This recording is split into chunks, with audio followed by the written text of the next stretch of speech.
చేపల పులుసు అండి. పేరు వింటేనే నోరూరుతుంది కదా. అంత కమ్మటి రుచి ఈ కూరకు రావాలంటే దీనిలో యాడ్ చేసుకునే ఇంగ్రీడియంట్స్ క్వాంటిటీ అనేది చాలా ఇంపార్టెంట్ అండి. నేను ఈ వీడియోలో కొన్ని టిప్స్తో అది కొలతలతో చక్కగా ఎక్స్ప్లెయిన్ చేస్తానండి. ఇలా మీరు చేసినట్లయితే బిగినర్స్ అయినా సరే మీరు చేపల కూర ఈజీగా వండేస్తారు. దీనికోసం 1 కేజీ చేప ముక్కలు తీసుకొని క్లీన్ చేసిన తర్వాత కొంచెం సాల్ట్ వేసి కూడా కడుక్కోండి. ఇలా చేస్తే మీకు స్మెల్ అనేది రాకుండా ఉంటుంది. పూర్తిగా వాటర్ వడకట్టేసి తీసుకోవాలి. ఈ ఇంగ్రీడియంట్స్ అన్నీ కూడా కేజీ చేపలకి సరిపడా. పెద్ద సైజు నిమ్మకాయ అంతా చింతపండు తీసుకోండి. అంటే చింతపండుని ఇలా బాల్ లాగా చేసినట్లయితే మనకి క్వాంటిటీ అనేది కరెక్ట్గా తెలుస్తుంది. దీనిలో 1 గ్లాసు వేడిగా ఉన్న వాటర్ వేసుకొని పక్కన పెట్టుకోండి, త్వరగా నానుతుంది. ఆ తర్వాత మీడియం సైజ్ ఆనియన్, అలాగే 2 ఇంచ్ అల్లం ముక్క, 5-6 వెల్లుల్లి రెబ్బలు, 4 పచ్చిమిరకాయలని కోర్స్గా గ్రైండ్ చేసుకోవాలి కలిపి. ఆ తర్వాత మీడియం సైజ్ టొమాటోలు 2 తీసుకొని ప్యూరీలాగా చేసుకోండి. కొత్తిమీర, కరివేపాకు ఇలా సన్నగా తరిగి పక్కన పెట్టుకోవాలి. ఒక కడాయిని హీట్ చేసుకొని 1 టేబుల్ స్పూన్ ధనియాలు, 1 పావు స్పూన్ మెంతులు, అలాగే పావు స్పూన్ జీరా వేసుకోండి. నెక్స్ట్ 3-4 లవంగం మొగ్గలు వేసుకోండి చాలు, మరీ ఎక్కువగా కూడా అవసరం లేదు. వీటిని లో ఫ్లేమ్లో 1 నిమిషం లైట్గా రోస్ట్ చేసుకొని ప్లేట్లోకి ట్రాన్స్ఫర్ చేసుకొని కొంచెం చల్లారిన తర్వాత పౌడర్లా గ్రైండ్ చేసుకొని పక్కన పెట్టుకోవాలి.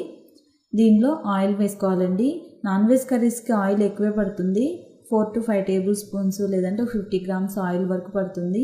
ఆయిల్ హీట్ అయిన తర్వాత ఆనియన్, కోర్స్గా గ్రైండ్ చేసుకున్న ఆనియన్ పేస్ట్ ఉంది కదా, దీన్ని వేసిన వెంటనే బాగా చిట్పట్లాడుతుందండి. ఇలా కొంచెం మూత పెట్టినట్లయితే వేడి అనేది కొంచెం తగ్గిన తర్వాత ఈ మూత తీసేసుకొని ఈ మిశ్రమం మొత్తం కూడా ఒక 2 నిమిషాలు మీడియం ఫ్లేమ్లో కొంచెం ఫ్రై అవనివ్వాలండి. లైట్గా కలర్ చేంజ్ అవుతుంది చూడండి. ఇలా ఫ్రై చేసుకుంటే కర్రీ చాలా టేస్టీగా ఉంటుంది. దీనిలో ఇప్పుడు కారం, మనకి చేపల కూరకి ఉప్పు కారం ఎక్కువే పడుతుందండి. చింతపండు రసం కూడా యాడ్ చేస్తాం కాబట్టి. పచ్చిమిర్చి వేసాం కదా, ఆ తర్వాత మీకు టేస్ట్ తగినట్లుగా కారం వేసుకోవచ్చు. నేను 2 టేబుల్ స్పూన్ కారం వేసాను. అలాగే 1 టేబుల్ స్పూన్ సాల్ట్, 1 పావు స్పూన్ పసుపు. నెక్స్ట్ మనం రోస్ట్ చేసుకున్నాం కదా డ్రైగా ధనియాలు, ఇవన్నీ వాటిని పౌడర్ చేసుకొని ఇలా వేసుకోవాలి. వీటన్నిటిని కూడా ఇలా ఆయిల్లో వేసేసి 1 నిమిషం అంటే కొన్ని సెకండ్లు ఇలా మిక్స్ చేసుకుంటూ ఫ్రై చేసుకున్నట్లయితే మనకి కారానికి, పసుపుకి పచ్చివాసన పోతుంది. అలాగే ఆయిల్లో ఫ్రై అవడం వల్ల గ్రేవీకి టేస్ట్ వస్తుంది. ఆ తర్వాత టొమాటో ప్యూరీని కూడా వేసేసుకొని మిక్స్ చేసేసుకోవాలి. మీకు ఇంకొక టిప్ చెప్పనా, మనకి నాన్ వెజ్ కర్రీస్ చాలా టేస్టీగా రావాలంటే రెగ్యులర్గా వాడుకున్నట్లుగా రిఫైన్డ్ ఆయిల్స్ కాకుండా వేరుశనగ నూనెతో చేసుకోండి. చాలా కమ్మగా ఉంటుంది ఆ కర్రీ.